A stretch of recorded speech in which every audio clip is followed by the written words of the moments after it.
Hi guys, and welcome back to my channel. I am super excited about today's video because it is everything wedding gear related. I'm going to go over everything that comes with me to every single wedding, no matter how big or how small or where it is. This bad boy comes with me everywhere I go, and I'm very excited to share it all with you today. So let's get started. So first things first, this is the Think Tank Airport Security V3.0 camera bag. This is not the international version.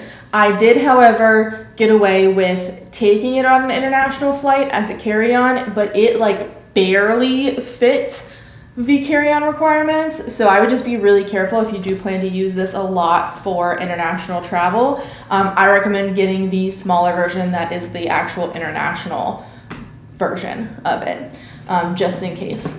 On here, I clip on my spider holster set.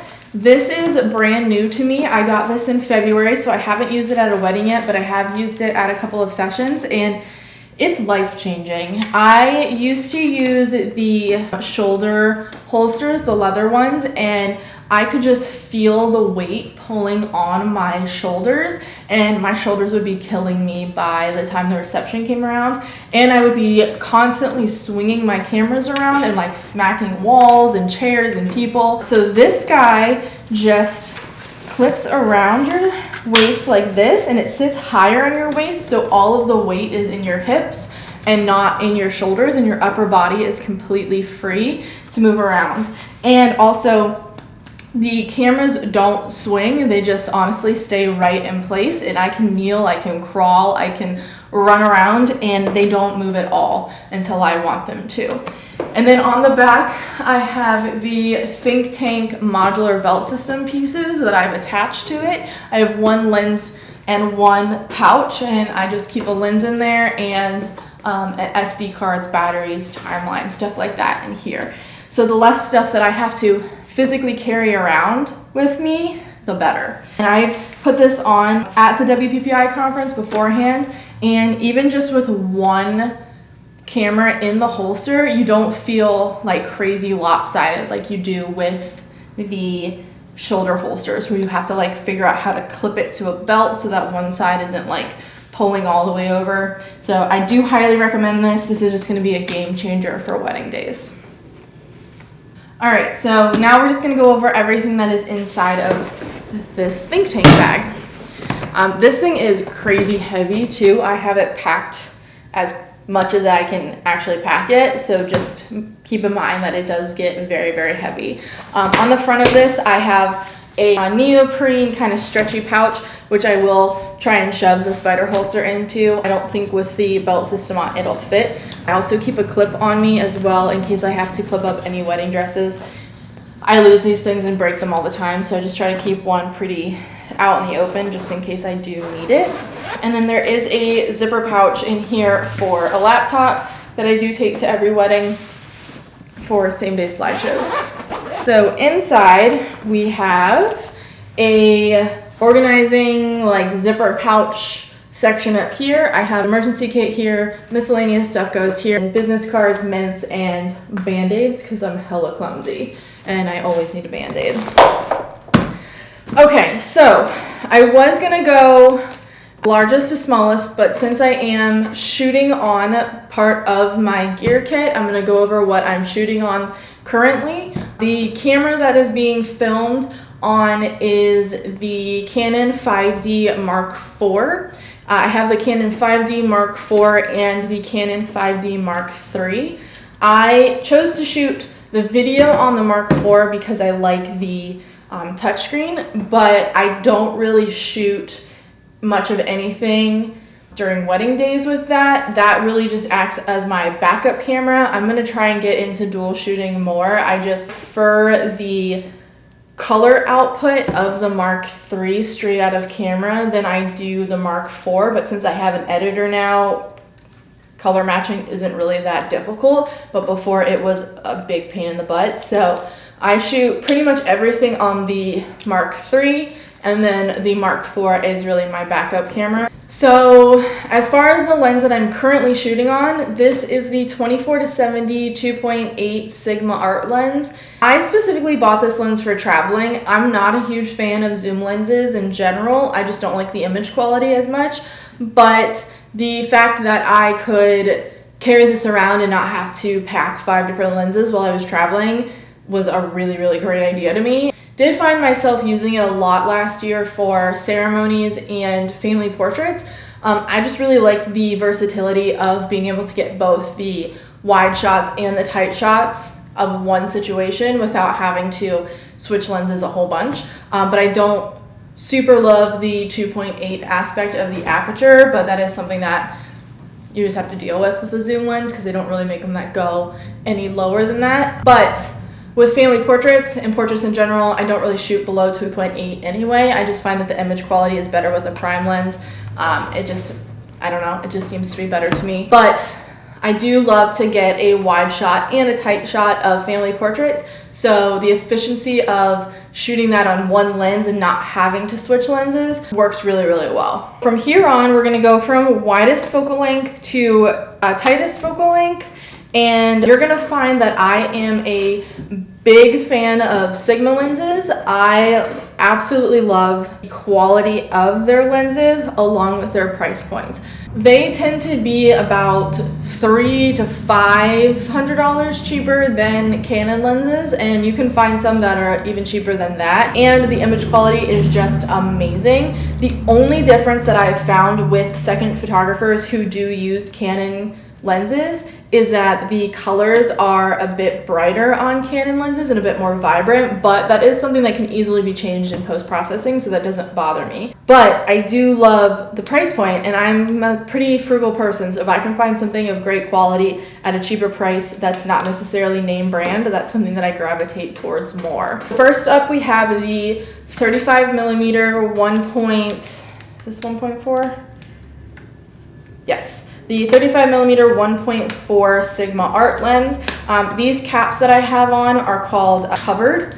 They are like a silicone stretchy cap that goes right over top. I love these. They're just a bit expensive, so I haven't gotten a whole lot of them, but I do want to get more. I just like that they're not these lens caps, which I lose all the time. So I really, really like these. But anyway, I'm not a big fan of wide lenses, so I don't use these a whole lot for portraits. I know of a lot of people who use them for portraits and absolutely love them. It's just not my style. So I will use this majority of the time for reception dancing, not necessarily like first dances, because I do like the versatility of getting wide and tight. So I'll use more of like the 85 and the 50, or the 85 and sometimes the 35 if I need it. But I use this mostly for reception dancing and for tight getting ready spaces. So if I need this for like where hair and makeup is, or if for some reason we're in a really small hotel room, this works really good for that. Okay, so next up is my most universal lens, and this is the lens that I recommend to anyone who wants to upgrade to a really high quality lens but also wants a really versatile lens and kind of a universal lens. This is the 50mm 1.4 Sigma art lens. I could shoot an entire wedding day on this and be totally fine, and I believe that I have in the past when I didn't have all the options that I do now. I believe I have shot an entire wedding on just this 50mm. So that is one that I highly recommend to anyone who wants to upgrade from like the cheaper 1.8 50s. The Sigma Art 1.4 is definitely a really, really good one to go to. And next up, we have my absolute baby of a lens. This never leaves my camera, like ever. I will shoot everything that I possibly can on this. Sometimes it's not physically possible, but this is the Sigma 85 1.4 Art. This is a godsend of a lens. Like, this is just everything to me. I love the creamy bokeh super compressed, really tight shots that this produces, this is my jam. This is my style. This thing never leaves my camera. Highly, highly recommend this lens. So this one is a brand new lens to me. I've only had this, I want to say for a month, but the coronavirus came around, so I haven't been able to use it as much as I wanted to. I did use it at a couple engagement sessions and it was beautiful. This is the Sigma 135 1.8 art lens. This lens is magnificent. It gives you so much like creamy backgrounds, creamy bokeh-y backgrounds. And if you've ever seen the images that look like a painting, this is the type of lens that will give you that. I absolutely love it. I can't wait to use this during a wedding day. I got this mainly to use for ceremonies, so I didn't have to use a zoom lens, but still have a really nice, compressed, beautiful image. So I'm very, very excited to use this, and it's becoming one of my favorites, especially with portraits. All right, so these are all of my Sigma lenses. Now we're going to go on to non-Sigma lenses. I only have two other ones, and my first one is the Canon 100mm macro lens. I legit bought this only for wedding details. I started out with the filters and I liked the filters, but they were really frustrating to me. They just didn't work or produce the types of images that I was looking for. One time I used a friend's and I was obsessed with it. So I like immediately had to go buy it, and I am a huge, huge details person. So the fact that I do have a lens specifically for that is not surprising. But the images that this produces are just magnificent and 10 times better than anything that a filter can produce. So I highly recommend this if you are someone who does love your wedding details. I literally bought this just for ring shots. It's okay, it's totally worth it. My last lens is a lens that I really don't use very frequently, which is why I haven't upgraded it. I only use this guy for Catholic ceremonies and like maybe the occasional outside ceremony. Sometimes I'll give this to my second photographers to use, but I rarely use it. This is the Tamron 70-200 2.8. Apparently it has macro capabilities, but I've, again, never had any reason to use that. So I rarely use this. It sits in my bag most of the time. All right, so that's all my lenses. Just to recap, on my camera, I have the 24-70 2.8 Sigma lens. That's used for traveling and mostly ceremony and family portraits. This is the Sigma 135, used mostly for reception dancing and tight getting ready spaces. This is the 50mm 1.4 Sigma art lens. This is my most universal lens. I use this majority of the wedding day, and this is the one that I highly recommend to anyone wanting to upgrade. This is my baby. This is the Sigma 85mm 1.4 art lens. I use this for literally everything. And then this is my Sigma 135 1.8 art lens. This gives you the most dreamy, creamy backgrounds. Beautiful portrait lens. This is a Canon 100mm macro lens, literally only used for details, but the image quality is just incredible. And then this is the Tamron 70-200, only really used for Catholic ceremonies and to give my second photographers. So those are all my lenses. Next, we're going to go to my flash system. I have a 3-flash system, and this is my third go around with flashes. I started off with the really, really cheap flash, and then I went to the Young Nuos, and then I went to this is the Flashpoint Zoom LION R2 TTL flash, and I really, really like these. Again, this is my third go around with a flash system. The biggest reason that I love these is the rechargeable battery pack that it comes with.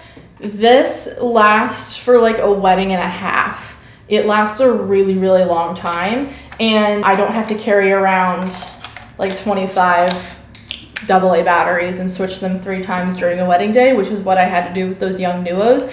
and that was just really, really annoying. So the fact that it has the battery pack is a game changer and like the number one reason I would recommend these. They do have a really good recycle time and they last a really long time. The only issue that I've had with them so far is if the battery does get lower, the recycle time is a lot longer. It's not as bad as the Young Nuos, so I still would use these over them. And I think you're just gonna find that with any flash, unfortunately.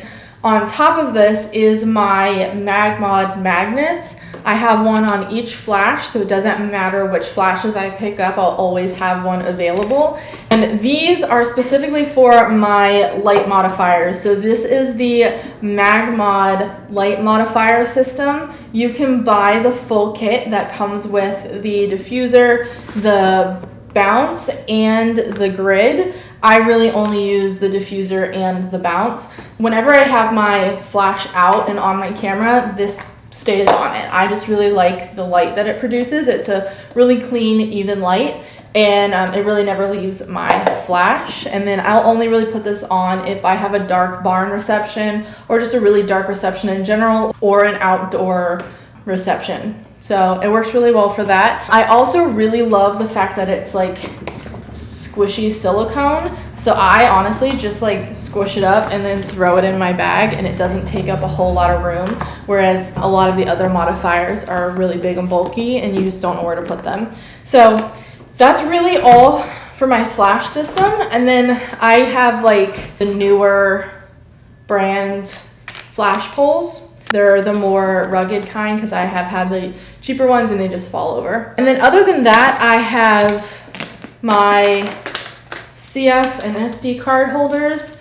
Those get put in my Think Tank belt modular system and stay on me throughout the wedding day. I try not to let these leave my side just because I am super paranoid that I'm gonna lose one. And then just a buttload of batteries. This is even a third of how many batteries that I bring with me because I am very paranoid that I'm gonna run out of batteries. I don't ever, but I still keep a lot on me. So yeah, that's literally everything that is in my gear kit and what I bring with me to every single wedding. Now, not everything gets used at every single wedding. Every wedding is different, so I pick and choose what I need, but this is everything that comes with me to every single one. Everything that you see here will be listed in the description below with the best place to purchase it and the price point that it is at right now, new. I have purchased quite a few of these used. You just have to pay attention to the quality when you use them. You can get about $200 to $300 off depending on the quality. So that's everything I have to share with you guys today. I am just so thankful that you guys have watched this video all the way through. If you liked it, please give it a thumbs up and please subscribe to my channel to be up to date on any new videos. So thanks so much for sticking around. Bye guys.